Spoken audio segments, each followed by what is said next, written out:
Hello friends, हमारे नए video में आप सभी का स्वागत है। आज हम आपको ऐसी कहानी सुनाते हैं। पिशाचिनी ने एक दिन मुझे अपना अलग से कमरा लेने के लिए कहा। यह एक स्वाभाविक बात थी क्योंकि डोम के झोपड़े में वह स्वतंत्रता नहीं मिल सकती थी जो उस पिशाचिनी को अपनी क्रियाओं के लिए आवश्यक थी। उसकी निर्देशानुसार मैं चल पड़ा, पर यह जानने से पहले कि पिशाचिनी ने मुझे ऐसा करने के लिए क्यों कहा, मैं आप सबको अपने बारे में कुछ बताना चाहता हूँ। मेरा नाम महानंद चट्टोपाध्याय है। मेरे पिता देवानंद चट्टोपाध्याय एक प्रख्यात ज्योतिषी थे। मैं उनकी दूसरी पत्नी से उत्पन्न हुआ लाड़ प्यार में पला हुआ नालायक बच्चा था। मेरे पिता ने मुझे ज्योतिष सिखाने की बहुत कोशिश की, लेकिन मैंने उस पर कभी ध्यान नहीं दिया, अपनी मस्ती में लगा रहा। बाल्यावस्था में पिता की मृत्यु हो गई। अब सारा कामकाज माँ ने संभाल लिया। वह मुझे बहुत लाड करती थी, इसलिए मुझे कोई काम नहीं करना पड़ता था। सारा काम नौकर चाकर करते रहे। मैं ऐश आराम की जिंदगी बिता रहा था। समय आगे बढ़ता गया और इसी प्रकार मैं अपनी युवावस्था तक पहुंच गया। पैसा पर्याप्त था और माँ की तरफ से खुली छूट थी, इसलिए शमशों की फौज भी मेरे साथ चला करती थी और सभी प्रकार की अयाशियाँ मेरे जीवन का एक अभिन्न हिस्सा बन चुकी थी। अचानक एक दिन मेरे जीवन में वज्रपात हुआ। मेरी माँ, जो मेरी सभी प्रकार से देखभाल करती थी, वह अचानक चल बसी। इस घटना के बाद से सारा उत्तरदायित्व मेरे ऊपर आ गया, लेकिन मैं तब भी लापरवाह बना रहा।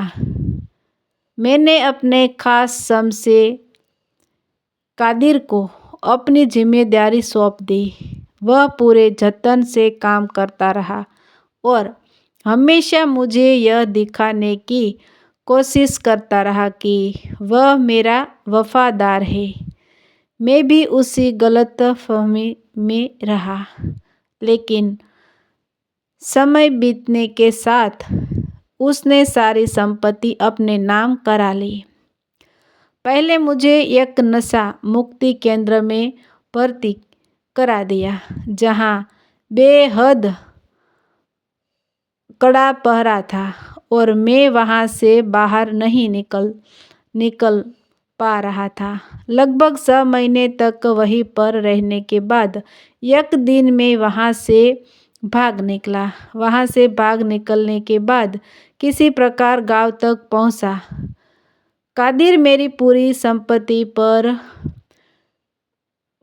काबिज हो चुका था और मेरी गद्दी पर बैठा हुआ था। यह देखकर मुझे बड़े जोर का सदमा लगा। मेरी दाढ़ी बढ़ चुकी थी, कपड़े मैले कुचले थे, लेकिन कादिर ने मुझे देखते ही पहचान लिया और अपने शमशों से पिटाई करवाकर मुझे नदी में फेंकवा दिया। उसके द्वारा पिटाई करने के नदी में बहा दिया जाने के बाद भी मेरी मृत्यु नहीं हुई। मैं बहता बहता एक मसान घाट के किनारे जा गया। वहाँ के डोम ने मेरी देखभाल की और उस समय में मुझे काफ़ी मदद थी।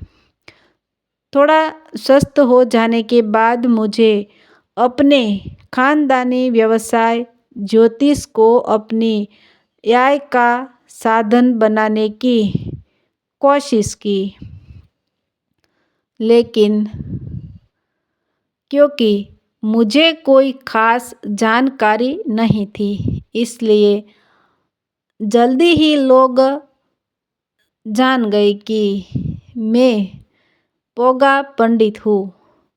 यह स्थिति मेरे लिए बेहद शर्मनाक थी। मुझे अपने आप से घृणा होने लगी। मुझे ऐसा लगने लगा कि मैं अपने पिता का नाम खराब कर रहा हूँ।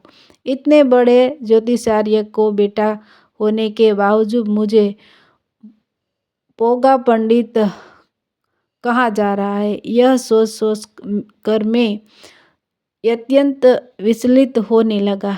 ज्योतिष इतनी जल्दी सीख भी नहीं सकता था, तो मैं किसी शॉर्टकट की तलाश में था। तभी मुझे एक तंत्र साधना से संबंधित किताब मिली, जिसमें कर्ण पिशाचनी नाम एक विद्या की साधना लिखी हुई थी।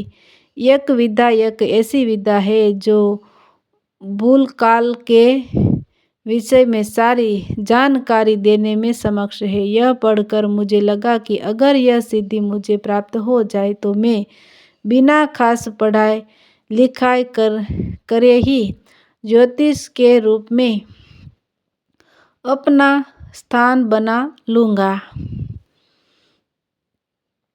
मैं इस साधना को करने के विषय में विचार कर रहा था। तभी अचानक एक अघोरी काला बाबा से मेरी सामना हो गया।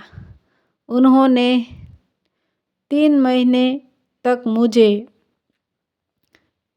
विभिन्न प्रकार की अघोर स्थितियों में रखा और अंत में मुझे कर्ण पिशाचनी साधना प्रदान कर दी। यह साधना अत्यंत विभिन्न तरीके से की जानी थी, जो मैंने किसी प्रकार संपन्न कर ली। इसमें भी मुझे अपने मित्र डोम का सहयोग मिला। लगभग 20 दिन की साधना संपन्न हो जाने के बाद मुझे कर्ण पिशाचनी की सिद्धि प्राप्त हो गई। तो मित्रों, ऐसे ही नई नई वीडियो देखने के लिए हमारे चैनल लाइक शेयर और सब्सक्राइब कीजिए। तो मित्रों, केवी लगी ये स्टोरी आपको ये कमेंट में ज़रूर बताइए।